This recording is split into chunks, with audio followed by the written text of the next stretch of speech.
ইনকিলাব মঞ্চের মুখপাত্র শরীফ ওসমান হাদি ইতিমধ্যে সন্ত্রাসীদের গুলির ঘটনায় মৃত্যুবরণ করেছেন।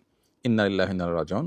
আমার জানা বিষয় হলো, শরীফ ওসমান হাদির এই মৃত্যু কি শাহাদাতের মৃত্যু হিসাবে গণ্য হবে?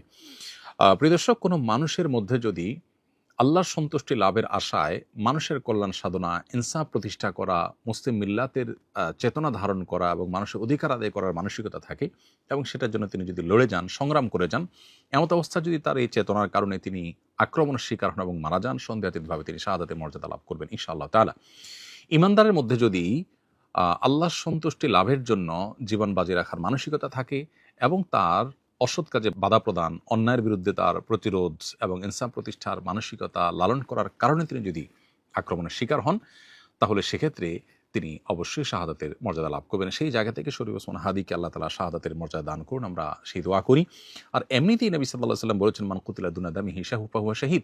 যে ব্যক্তি কারোর হাতে খুন হয়েছে, জীবন রক্ষা করতে গিয়ে তার জীবন খুন হয়েছে, অর্থাৎ সাধারণ ধস্তাধস্তিতে অথবা কোনো ডাকাতের হাতে মারা গেছে, সেও শাহাদাতের মর্যাদা লাভ করেন। তাহলে সেক্ষেত্রে দ্বীনের কথা বা মুসলিম মিল্লাতের কথা বা মুসলিম চেতনার কথা বা ইনসাফের কথা বা মানুষের অধিকারের কথা যদি কেউ বলতে যান মুসলিম হয়ে এবং আল্লাহর কাছ থেকে যদি বিনিময়ে আশা করেন, তাহলে তিনি অবশ্যই শাহাদাতের মর্যাদা লাভ করবেন। অনেকে আছেন যারা বিপ্লবী মানসিকতা ধারণ করেন, তারা অন্যায়ের বিরুদ্ধে সংগ্রাম করেন।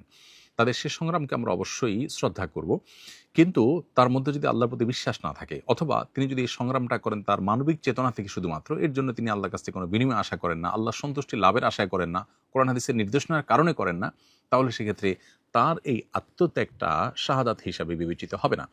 শাহাদাত বিষয়টা আসলে নিয়তের সাথে সংশ্লিষ্ট বিষয়।